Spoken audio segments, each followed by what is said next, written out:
Sills! Isn't it awesome? It's football week. We got the Hall of Fame game on Thursday between the Jets and the Browns. You know, I think a lot of people don't realize it, but most of the time the NFL tries to get teams that players are being inducted. It's induction weekend. Hall of Fame weekend. Our friend Jason Cole's going to join us. He's going to be at the Pro Football Hall of Fame this weekend, and he obviously is on the board that elects these great men, these 300-plus guys, and he'll be with us at 5:30 Eastern, and we'll talk a little bit about the whole process and predictions that we're going to have. By the way, we made Eagle predictions yesterday. We'll do NFL ones today. I want to make sure what I like to do, and I've always done this in my broadcasting career, I always go over some of the topics that we touched yesterday to make sure that they landed correctly. I've done that my entire broadcasting career. By the way, please hit the like button. What's up, everyone? I appreciate you guys. You guys are spectacular every day. You guys are making our show one of the fastest growing shows there is in all of sports. It is already one of the most watched shows in Philadelphia. Yeah, like, comment, and please subscribe to us. We really appreciate it. And for me personally, if you can do my Twitter page at Dan Sileo Show, I totally appreciate it because we go back and forth and we're following a lot of the news that's going on in the NFL. So let me hit on a little bit of what I said yesterday. And I want to clarify something, you know, because a lot of people are now over on my Twitter page saying, this is the same guy who said that Jalen Hurts would fail. How did I say that Jalen Hurts was going to fail when I picked you to go to the Super Bowl?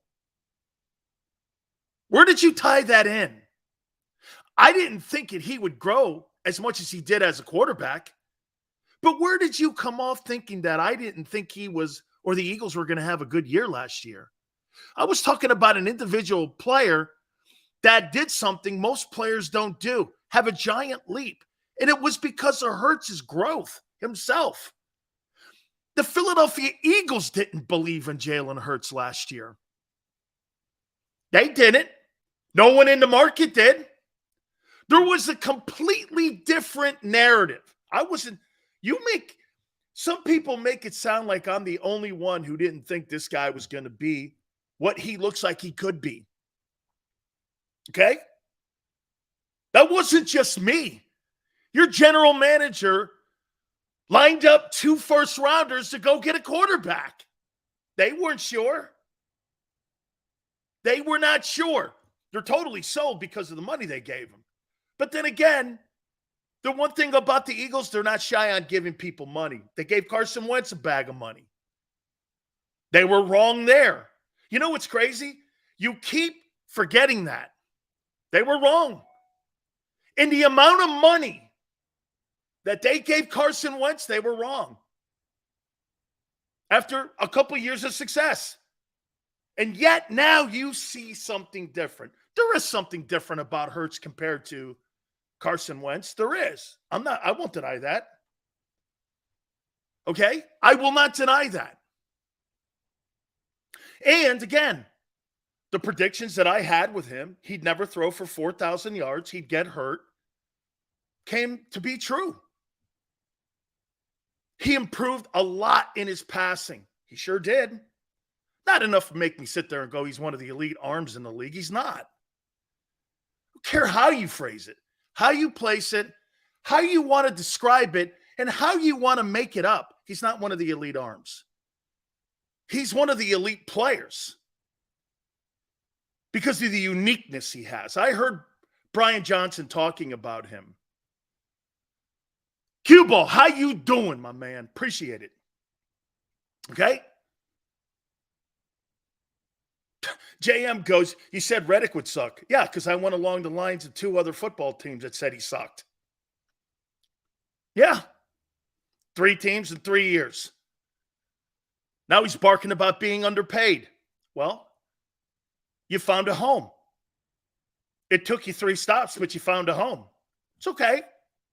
Sometimes it takes that. He had failed in a team concept at 2 prior places, dude. Failed. Now, you turn it around and you go, Sills, or was it the teams failing him? Probably more there. To be fair, Arizona and Carolina probably failed him more. Absolutely. Absolutely. Okay? Absolutely. Absolutely. So, again, I want to make sure we go along the lines here. In fairness to Reddick, he didn't bring up his contract at all. The reporters asked the question. Look, if he's making $15 million and he had 16 and a half sacks, he's underpaid. Absolutely. In 19 and a half, if you put all the games together, he's underpaid. He's a $20 million a year guy. They're probably shy $5 million. But Howie took the gamble. That's what happens when you gamble and you win. You should get the rewards, not Reddick. Reddick shouldn't get the rewards.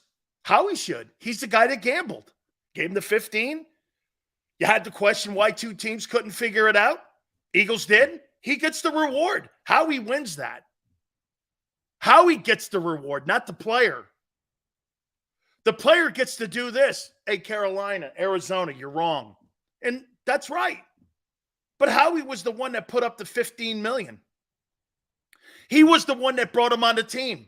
He was the one that signed him and gave him that money. I didn't see a lot of teams lining up for Hassan Reddick. Eagles got in line, put the money in, got him. That's a Howie gets he gets the rewards on that. That was a gamble.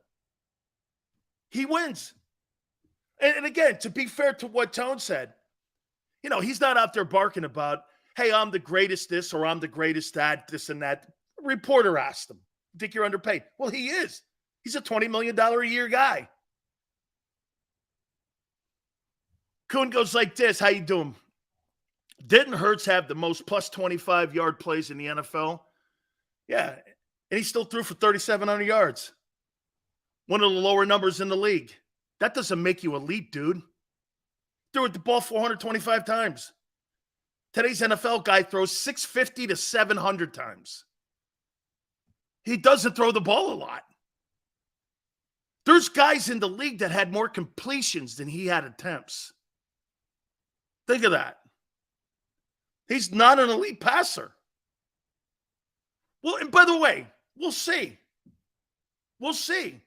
1 year does not put you in a category where you go like this. That guy's got great arm talent. He doesn't. He's getting there. He looks like he's improving a lot. Again, that's not where I'm going here. I'm not going to get into that. Where I'm going here is I want to make sure we have a conversation again on Nakobe Dean, and I want to make sure it landed right. I said Nakobe Dean is going to be the reason that the Philadelphia Eagle defense has problems this year. It's not because I don't think the player can get it done athletically. I think you're just asking too much of him. I think it would have been more convenient to replace Kaiser White and then put Nakobe Dean in his place and let him at least taste action. Let him at least see how it is in game situation like they did with Seth Joyner. Instead, they're putting him in the middle of the defense, and he's never done it. Ever, ever. You're asking him. He'll be slow as molasses out there. It's going to look like a train wreck. My opinion. This is an opinion. You guys may be right. He may be the first middle linebacker I've ever seen. Go onto a football team and pick it up just like that and him understand that, get this, he's going to look like Ray Lewis out there, or he's going to, I don't even want you to look like Ray Lewis. Just look like TJ Edwards. Okay? Just look like TJ Edwards. That's really all I'm asking you to do. Tone goes, I agree 100%. They should have paired him with Edwards. This can go well or extremely wrong. Right. This is more about knowledge. than it is about ability. John Lynch told me something years ago. Do you know the best that you usually get out of a free agent when he signs to your football team is the second year? Why? Because that player understands and gets what you're actually asking him to do when it comes to technique. And he's comfortable with the surroundings, the player he's playing with, and he's comfortable with the scheme. You're asking a guy who couldn't get on the football field last year, and if you're talented, they find a place for you. I'll tell you something here. The coaches are going to find a place to put Nolan Smith. Last year, there was no attempt to get Nakobe Dean on the field. You're going to get him on the field. What they're saying about him, quickest start of anybody on the team, including Reddick. Well, I'm going to put that on the field. I'm going to put that on the field, okay? I'm going to try to find a place for Nolan Smith. So I'm looking for him to try to come up with a way Sean decided to get him on the football field. First rounders versus first rounders. What happened to Jordan Davis last year? He couldn't get on the field. Shit, they had to go get two guys at the ice cream stand to stop the defense and help the defense in the run defense. You would have thought that you drafted a one. That wasn't good enough. You were still bad against the run. You've been bad against the run for 2 years now. You really haven't addressed it. And now you're playing better teams. Again, I want to go back. We're getting off the rails here a little bit. Once again, what I wanted to say yesterday was this is not an ability issue here with Dean. This is about him being put into a situation where he can't win. He can't win this. Okay? He can't. He can't win this. There's not a chance. Hey, 160 tackles, not a chance in hell he duplicates what TJ did a year ago. TJ's first year, would he get 130 tackles? My God almighty, he won't come close to that.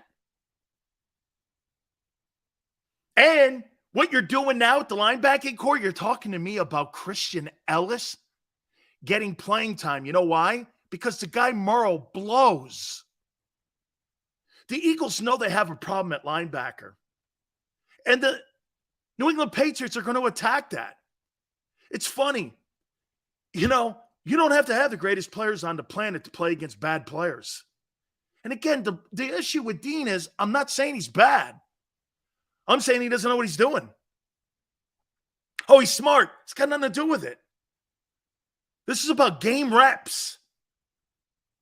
Why do you think teams practice the same play over and over and over and over and over? And they just don't draw it up on a chalkboard or study it in a classroom. Why do you think they do that? Because they're trying to teach the player muscle memory, where you know exactly what to do at all times, and sometimes you don't even have to think about it. There's not a chance in hell that guy has that in him. He has no muscle memory, and I don't give a shit what he did at Georgia. Georgia, the SEC, and the SEC East versus the NFC East, that's like the moon and the sun. That's the moon and the sun. Okay? You don't have a linebacker or a safety right now that can cover backs. You didn't last year. Or an elite tight end. You don't. Darren Waller will kill your team if you don't get home. Will kill your Epps and Gardner Johnson had really great years. You've got to count on rookies and new dudes, okay, to cover that. I don't think you can. That's my position. And again, it's a prediction. I get this. I think the Eagle offense is going to be the best offense in the NFC. I think the defense is not going to be what you think it is. I think there'll be sacks, but I think teams are going to be able to run the ball and throw the ball on you, just like they did a year ago. Any elite quarterback that's ever played against that scheme last 2 years has owned you. Owned.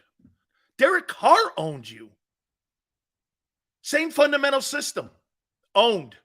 Jimmy Garoppolo owned you. I mean, Tom Brady was like 88%. Who else was? I mean, even Andy Dalton. Dak Prescott, horrible year ago, was 78%. Come on, man. Come on, man. Let's be honest here. Your football team, that's why I picked them to win 11.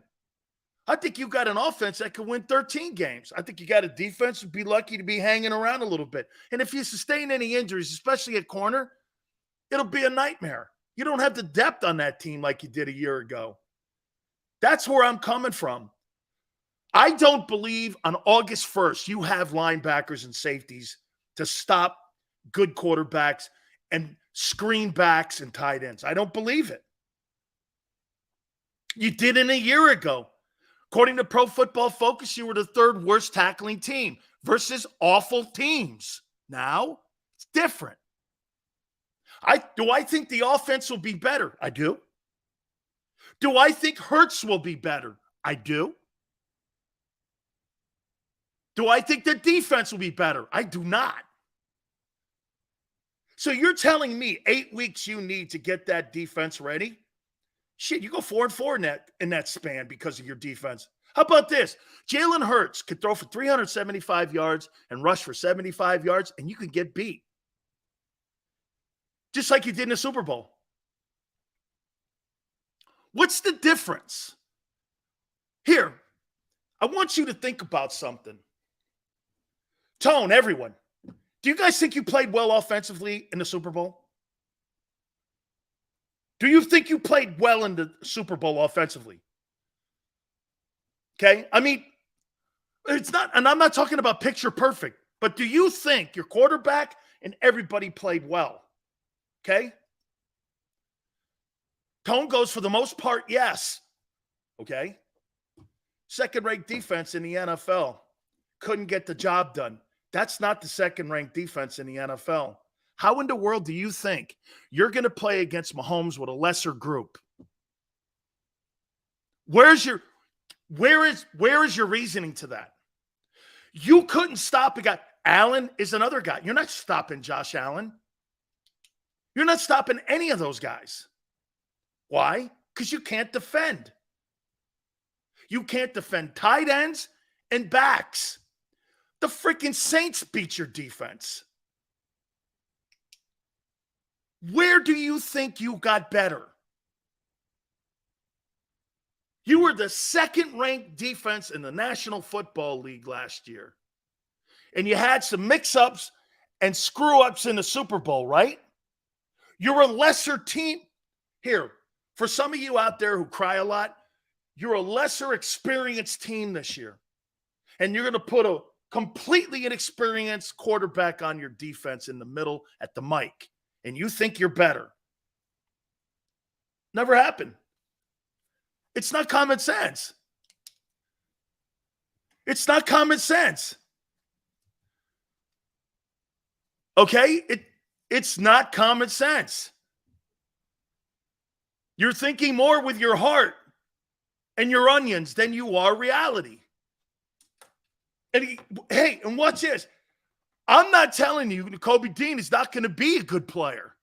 I'm telling you, you're putting him in a situation where you are asking him to do so much and a brand new coordinator, like Tone just said.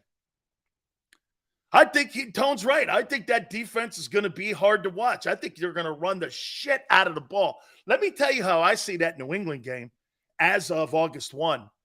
I think that New England game is going to be a close game, come down to the fourth quarter. The Patriots put it in the fourth, and they could beat them. Because you can't stop the run, and you can't cover. And they got a backup there who is kind of like Christian McCaffrey. You've never heard of him because you don't take the time to look at him. Last year, this guy had 500 yards receiving, 60 catches. You've never had a back other than Brian Westbrook do shit like that and get 1,000 yards and almost have 5 yards of carry. Who's stopping him? Nakobe Dean, good luck.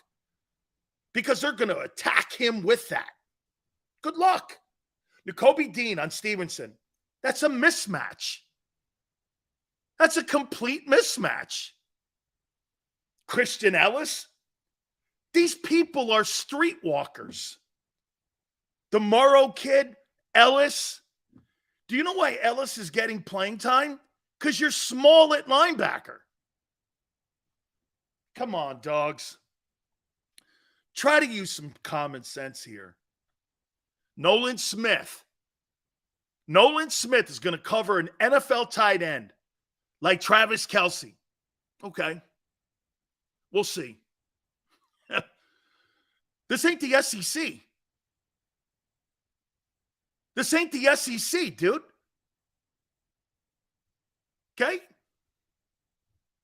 Just telling you. So I want to make it very clear. It's not a rip on ability. This is a rip on knowledge. You know, I've said this to you guys numerous times, and I'll say it again. And I'll make sure that everyone out there understands this. Bill Belichick doesn't run a system.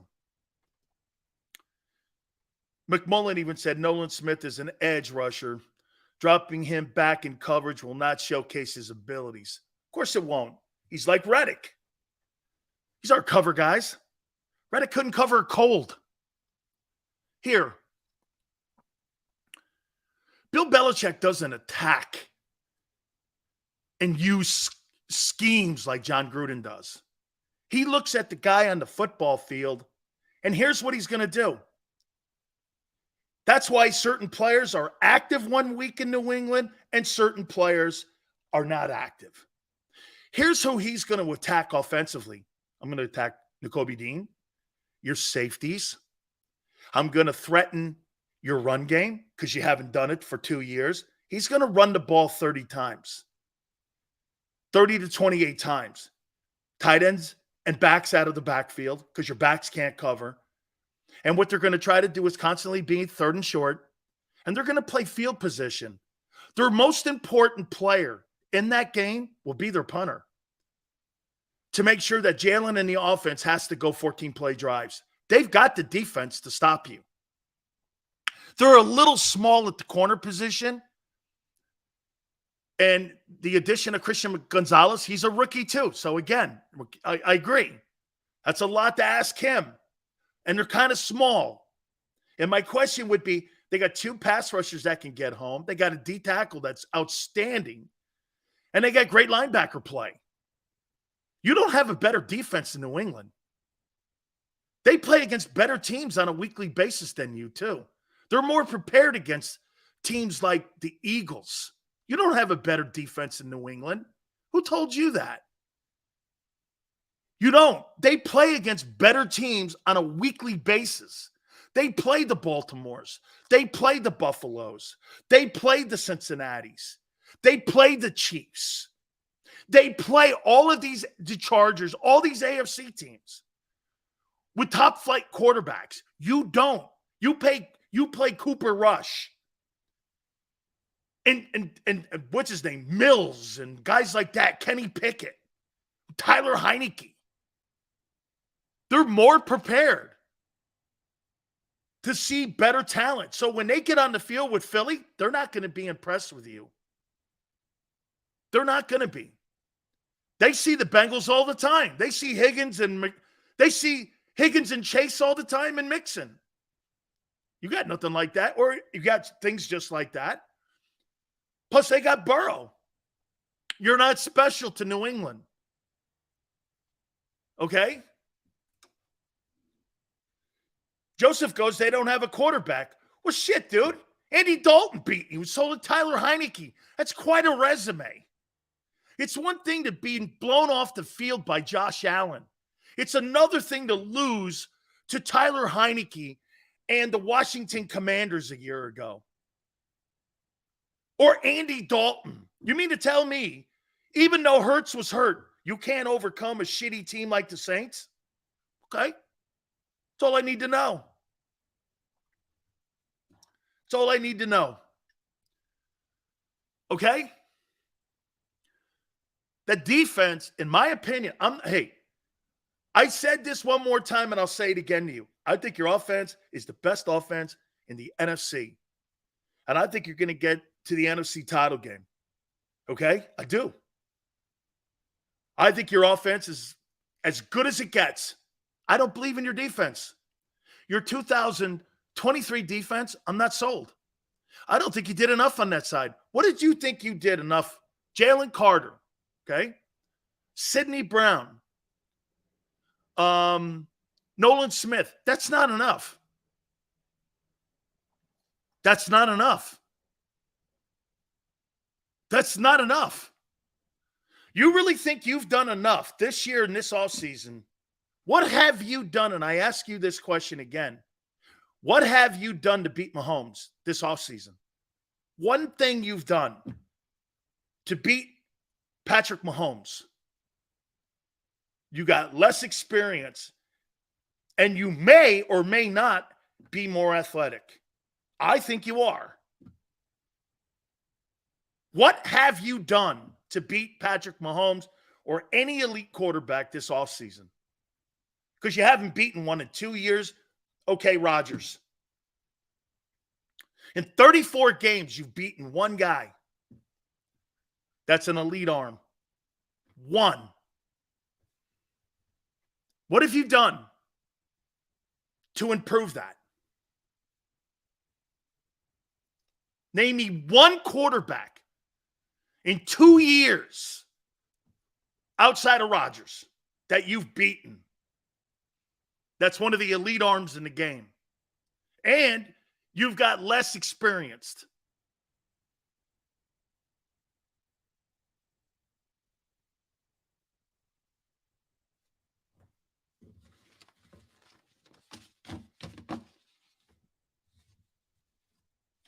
I'm waiting. I'm waiting. Because every time an elite quarterback steps on the field, he throws for some of the greatest completion percentages in NFL history. First year in this system, and the second year in the system. Look at the quarterbacks. Okay. Let's go to Brian Johnson, offensive coordinator. He was talking about Jalen Hurts today. I liked everything he said. And the key that you could possibly take away from here's the one thing that I took away from Brian Johnson, the offensive coordinator of the Eagles. He's doing it right. You can tell. I will say this to you. Tone, I'm going to pull back something here. If Brian Johnson didn't get the offensive coordinating job in Philly, somebody might have scooped his ass up. Because the way he talks and the way he observes the game and his background is pretty good. And here's where I am. He said something in I'm going to paraphrase it here. You know, Jalen's got a unique talent. He's got a drive and a will about him, about wanting to be better. Something to the extent I want to just get out of the way. That's such good coaching. I hate coaches that come in, and this goes into broadcasting too. You know, a guy will hire you, and immediately a program director will sit down with you and give you ideas on how he can improve the show, instead of just sitting back and shutting his hole. And then when things maybe not working, you add an opinion to it. But you don't do that prior to a guy having success and a guy who's had success that Jalen had a year ago. You sit back and just let it play out. He was also part of the development of Dak Prescott when he was at Mississippi State, and he worked with Dan Mullen. Dan Mullen's a pretty good evaluator of quarterback talent. I like Dan Mullen. And he was with him also with the Gators. And you can see that he understands how to build a boutique offense around the skill set of Jalen Hurts. He's not going to ask Jalen Hurts to do. Here was the stupidest thing. And you know what? I think this will be different than Shane Steichen. He's not going to tell a guy like Gardner Minshew to run Jalen Hurts' system I personally think Brian Johnson would have did something completely different for Gardner Minshew in those games that Hurts missed. But what did Shane Steichen do? And I disagree with John McMullen here on this. He said that Shane Steichen was one of the best play callers in the league. That's a lie. RPO is not play calling. It's decision-making by the quarterback.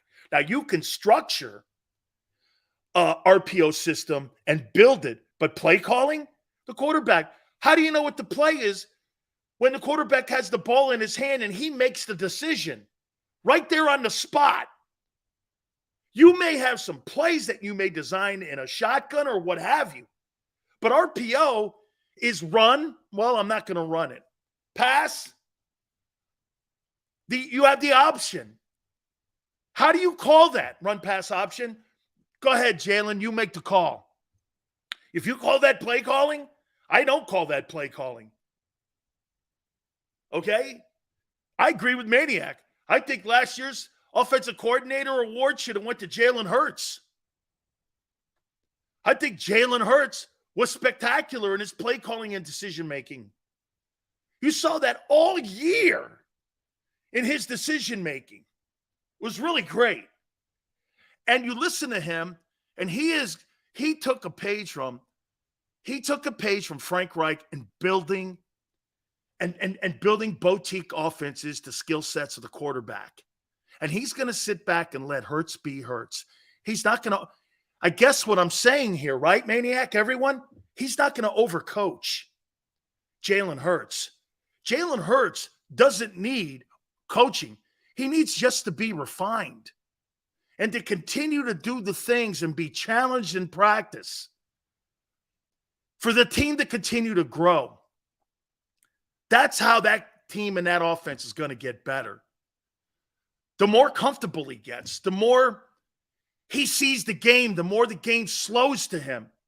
Dude, this is not about 300 yards a game. This is about making everyone around you better, and that's exactly what he did.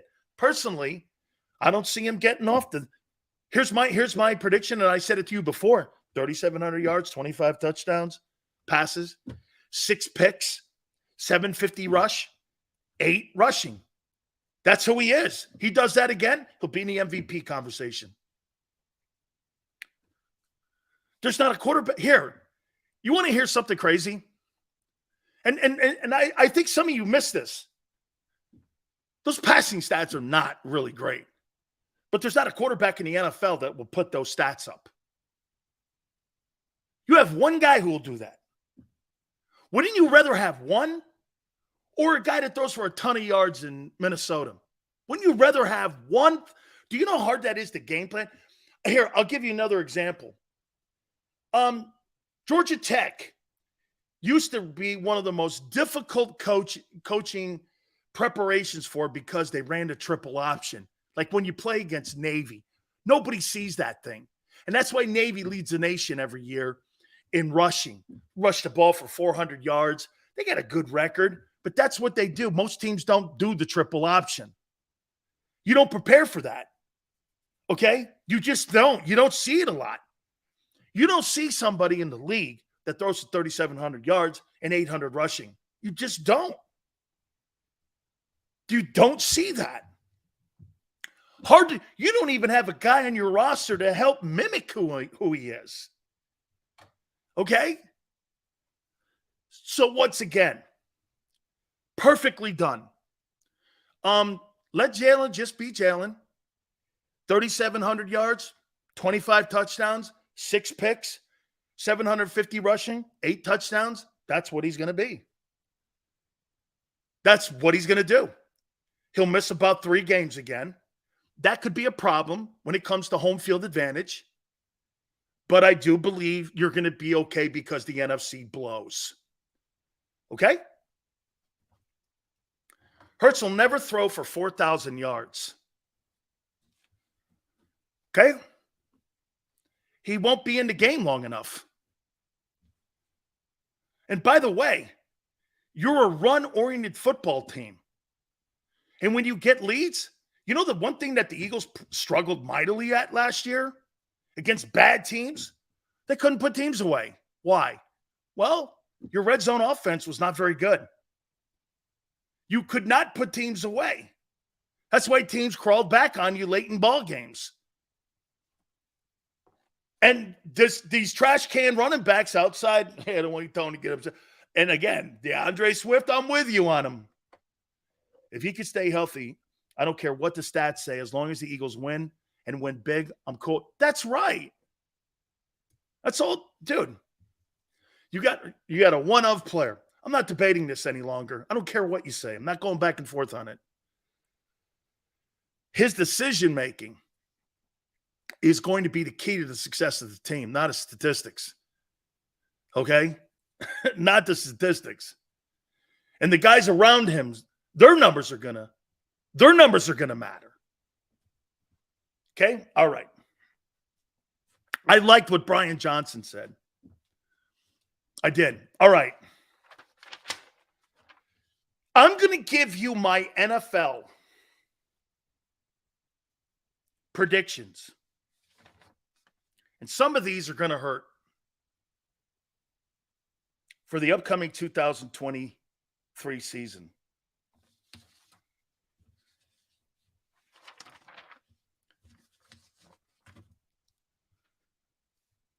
James, get ready.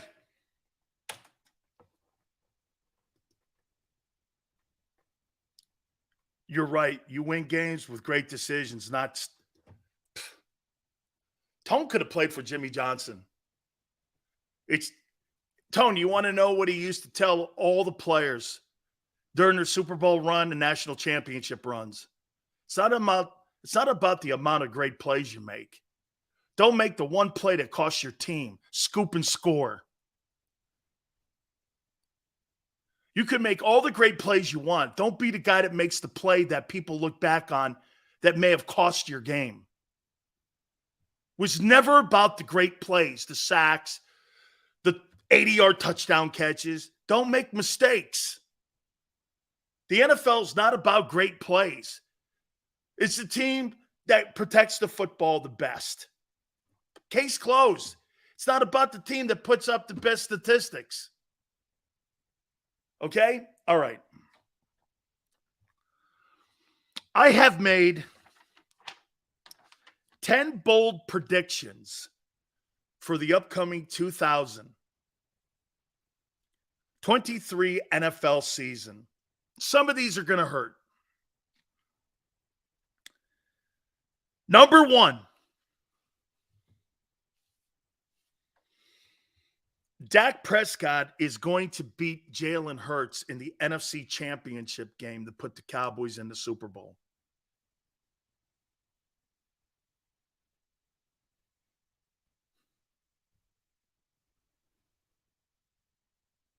Dak Prescott and the Cowboys are going to get to the NFC title game and beat you at Lincoln Financial. I don't think you can stop Dak. You never have. You have never stopped him. You can say you'll beat him. You haven't. If the Cowboys get to the NFC title game, they'll beat you. They always do. You better hope it's another team because the Cowboys beat you.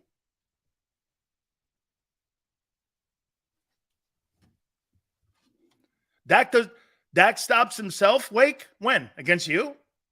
He had 5 TDs last year against you. When? When?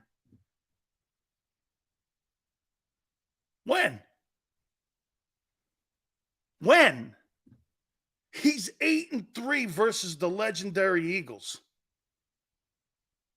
And if he happens to win both games, he'll be 10-3 versus you in a career. I hope you split. I hope you at least split. Then he's 9-4 versus you. I don't know how people look at the history of what he's done against you. He's thrown for 3,000 yards against you. He's at 68%, 66% completion percentage in all 11 games. He's thrown a ton of touchdowns versus you. He ate your defense up last year, and it was a bad year. I don't get it. Again, put your head in the sand. I don't care. Here's another one. Cowboys don't choke, Nick, against you. The Cowboys don't choke against you. They don't. The Cowboys choke against the Saints. Yeah. Other people, not against the Eagles. Kayvon goes, he doesn't even believe. How do you not believe what the kid's done against you? What are you talking about? What are you talking about? You make it sound like this guy blows against you. He doesn't. My God almighty. Do you really believe that you... How about this? Let me ask you this. Give yourselves a grade in how you've played against Prescott since he's been the starter in Dallas. I want to see this. How well do you think you've played against Dak Prescott in the Prescott era since he's been the quarterback? Give yourself a grade. How well do you think you've played? He's 8-3. But how well do you think you've played against him? How well do you think you've played against Prescott in those 11 games? Tell me. How well have you played against him? Can you? Or you can ignore it if you want. And I would too. How well have you played against Dak Prescott in the 11 games that he's played against the Eagles? How well has he played against you? Or, better yet, how well do you think the Eagles have played against Dak Prescott in 11 games that he has started against you? How well? Look at this. You won't answer it. You know why? Because you should be embarrassed. You can't answer it because it's the truth. Look at that. I finally found a question that Eagle fans won't answer. How well do you think your organization in the 11 games in the era of Dak, how well do you think you've played against them? Interesting. Look at all these other things off the question. I'm not deviating off the question. If the games were a quiz, the Eagles took the quiz 11 times and only passed 3 times. Therefore, the Eagles have a 27% success rate on the Dak Prescott quiz. That's failing. You have failed the exam. Guys need some summer school. No. The reason I'm bringing this up, you're in here watching our show, making it seem that you have convinced yourself that you've played well against him when you haven't.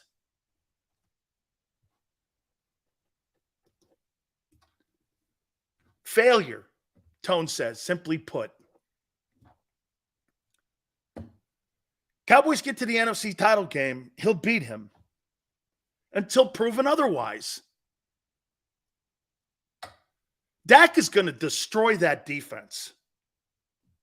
You can put I'll tell you this. If Dak's healthy, I think he goes for 350 or more in both games.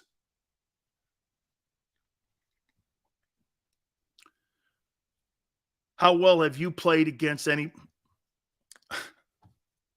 I wasn't talking about me. I'm an Eagle fan, but I'm not blind, deaf, and dumb. Look at all these ridiculous off topic and off the question to try to go somewhere else with it. If Dak Prescott gets you in a football game in the last 11 ball games, okay, since he's been a starter, you have failed. You have failed. They won't make it, so we're good. Now, that could be. That could be. Ridiculous or true? 8-3. It's true. It's not. No. This is what you look at this. Nobody. Hey, what is your grade in those 11 games that Dak Prescott has played against you for your Eagles? F. F. What's your grade? Let me guess. A. A. S. Blunt, Sills, Dak is not the same decision maker. Well, he's doing something right against you. Sills, you got to remember, you're not talking to fans, you're talking to fanatics. True. You're right. So it's time to move on to number 2. Because I have finally found a question here that you guys can't answer. And even Kayvon can't do it fairly. He gave himself an average grade. He thinks the Eagles have been average versus the Cowboys in the Dak Prescott era when Dak is 8-3. That's not average. Average is 5-5, or I'll even give you 5-6. That's average. Not 8-3. Incomplete. What more do you want? You had 11 games. What are you talking about? We're not talking about 3 games here or 1 season. We're talking about multiple seasons. Hey, you could keep adding all the rest of this stuff that I didn't bring up. It's okay. I got my answer with all the reactions on how people are responding right now. You're cowards. You're afraid to answer it because you know I'm right. You got to beat Dallas again. This will always be the Chiefs game, the Bills game, all the rest of them games on that schedule. You've got to beat Dallas. If you beat Dallas, you will win the Super Bowl. You got to beat them. And in the Prescott era,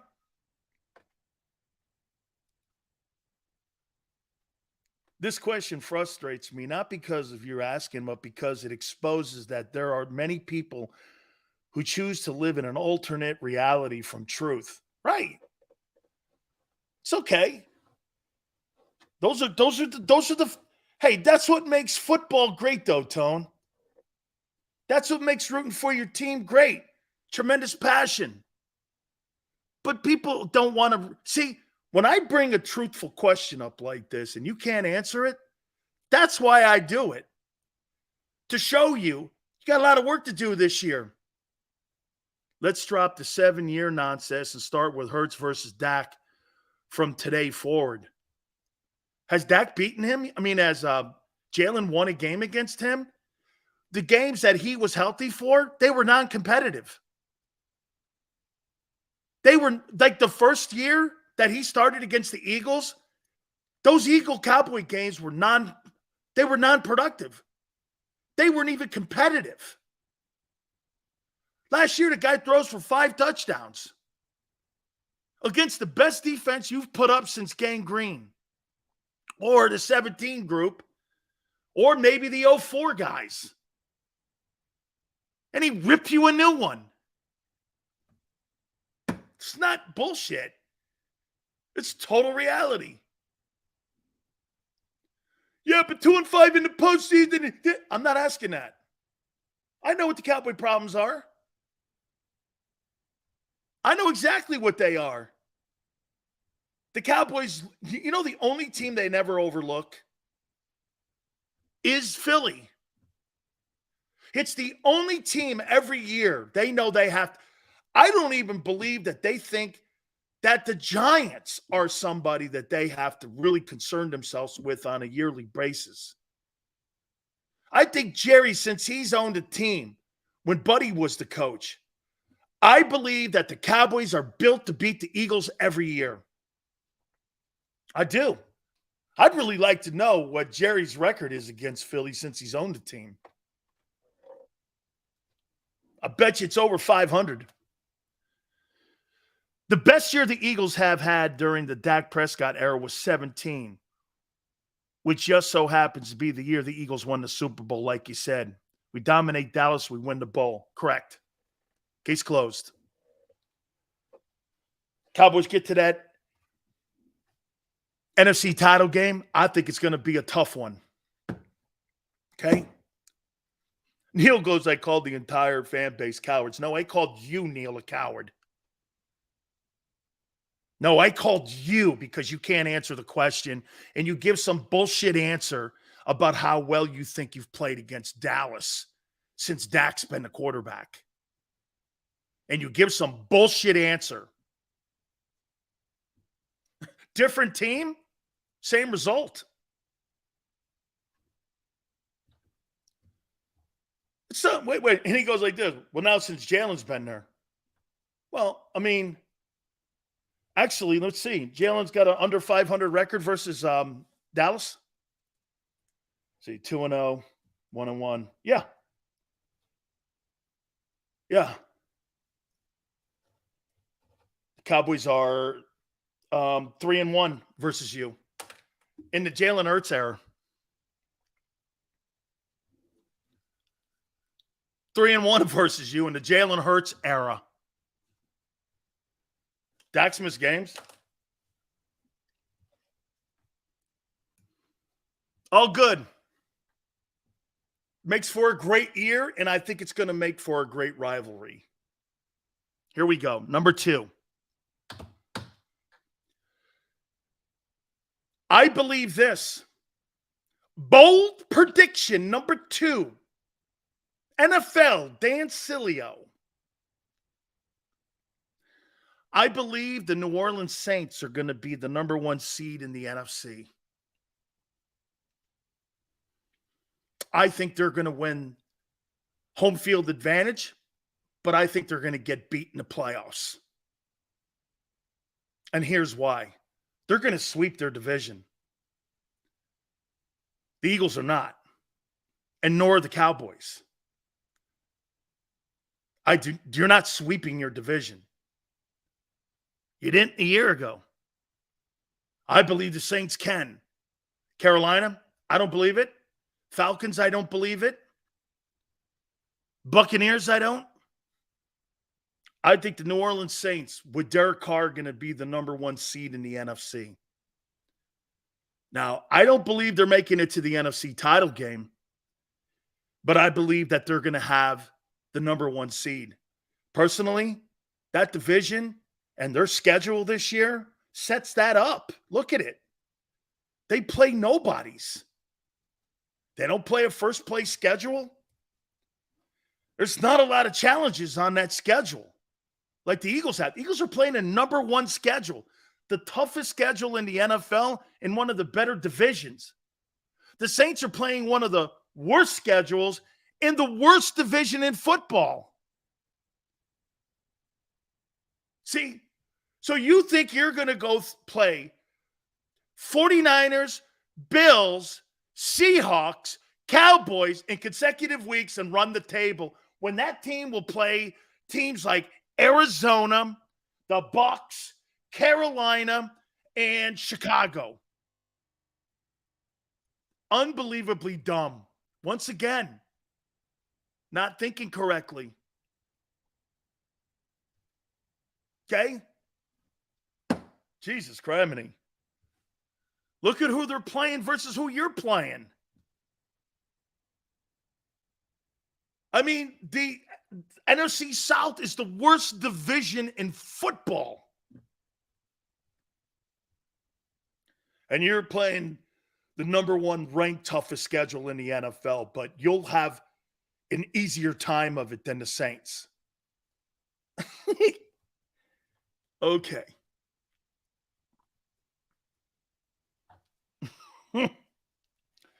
You guys have been, as Micah has said, impressively bad today. Let's go on to bold prediction number 3. I think the Cardinals will become the first NFL football team to go 0-17. I don't see it. I don't see it. I think they're going to go 0-7. I think there's a shot they don't win a game this year. I can't see anywhere on that schedule where they win a football game. I mean, and I think they're going to be handsomely blown out. Okay? Oh, this will be the best one here, too. Bold prediction number 5. Big Sills, NFL 2023. You ready? Okay. Josh Allen will be named the NFL's most valuable player. How you doing?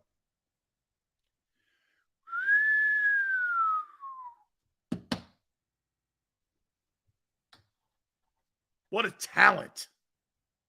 Unbelievable talent. One of the best talents I've ever seen. Totally a great football player. Number 6. You're not going to believe this, Tone.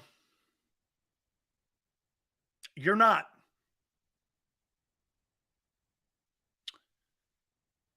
The man who will win the NFL's Defensive Player of the Year is going to be Hassan Reddick. I agree with CBS.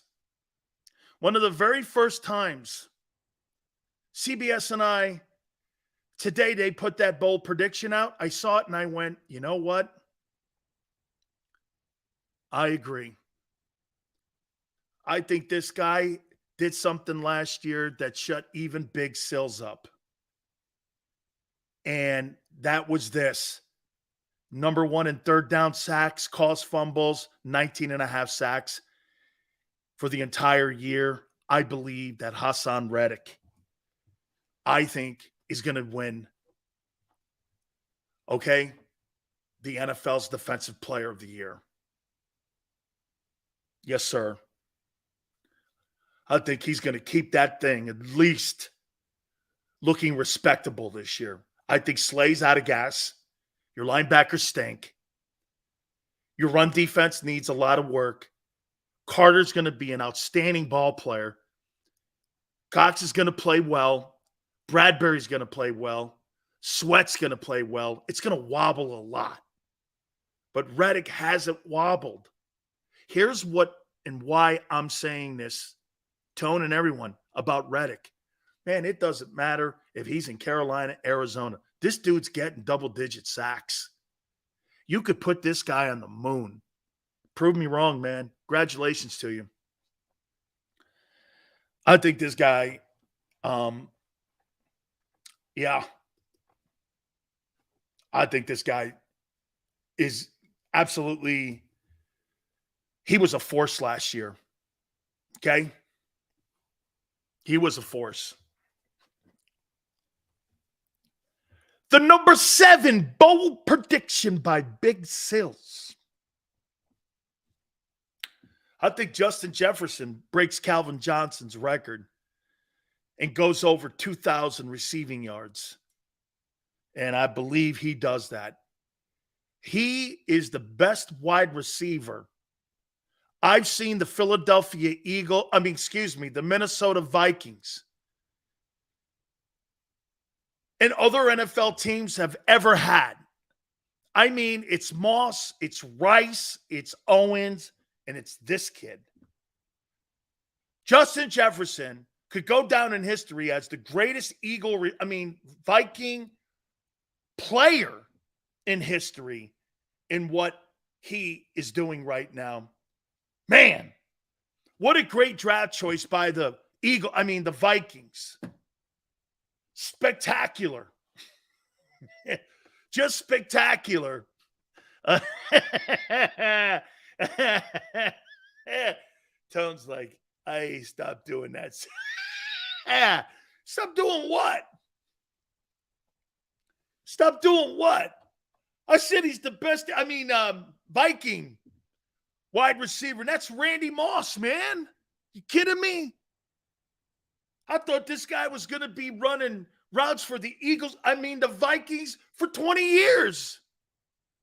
I don't know why I got like Tourette's or something. I keep saying that. I'm sorry. I apologize. I'll have to move on. I'll have to move on. I got two more before we end it here, Tone. Here is bold prediction number 8 for Big Sills.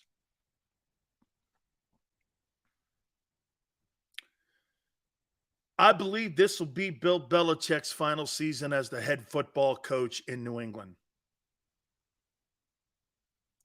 I think you better get out while you can, and you could call your own shot before people start wanting to push you out.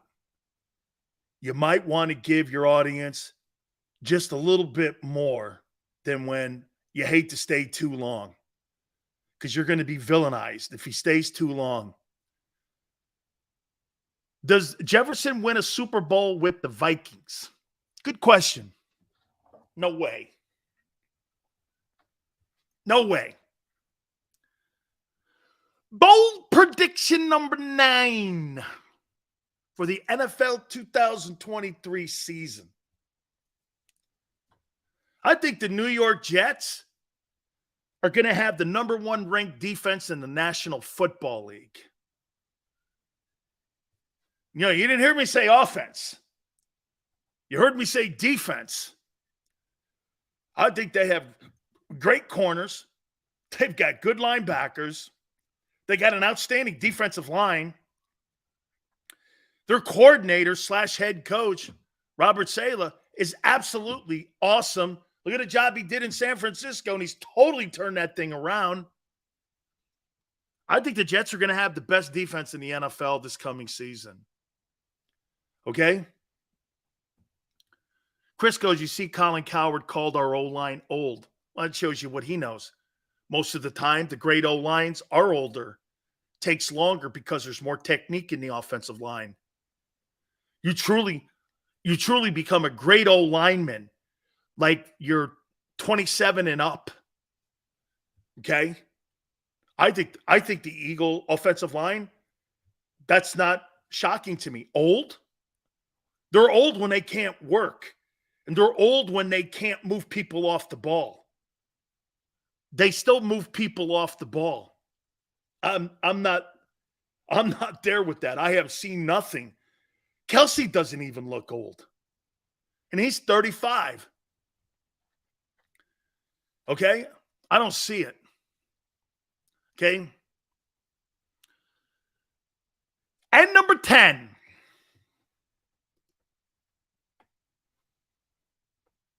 Old 3 of the linemen are under the age of 26. Lotta, Landon, and the right guard, right? Like it.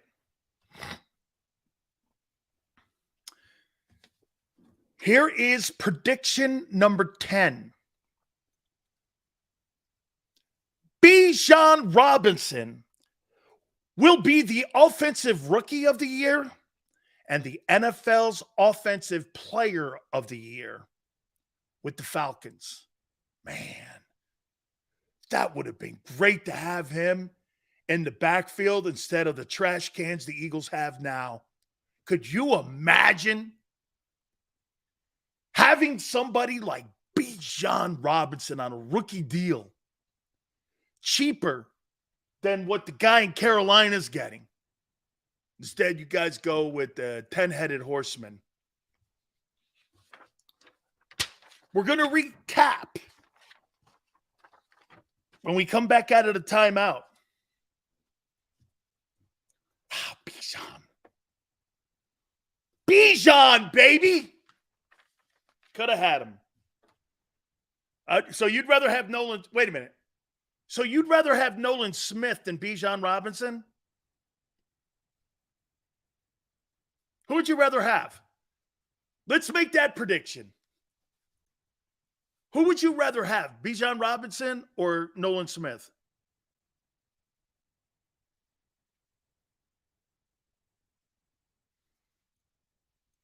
Who'd you rather have?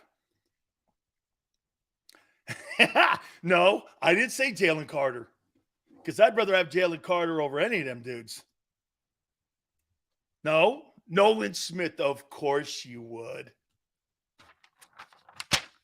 Of course. All right, folks. Appreciate it very much. Hour 2's coming up here. We are so proud to have Hooters, King of Prussia, as the proud sponsor of the National Football Show with Big Sills. It's incredible, man. My relationship with Hooters spans back 35 years. And to have it so that we're going to be doing so many events at the King of Prussia Hooters this year, I cannot wait to get there and see all of you. And we're going to have a great time there. I mean, this is your place for fantasy football drafts. It's your place for preseason football as well. Get there. You got to call, though, too, because tables are going fast. A lot of people have their draft parties there. You can host those fantasy draft parties. Hot wings, world famous Hooter girls are there. Daily specials, Tuesday.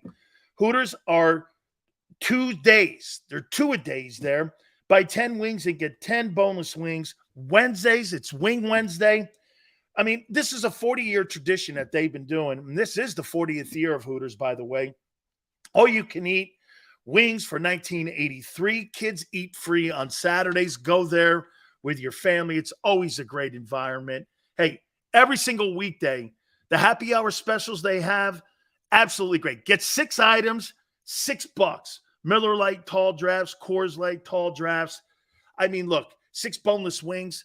It goes on and on. Some of the best times that you have during the football season is at Hooters, King of Prussia, 240 North Gulf Road in King of Prussia.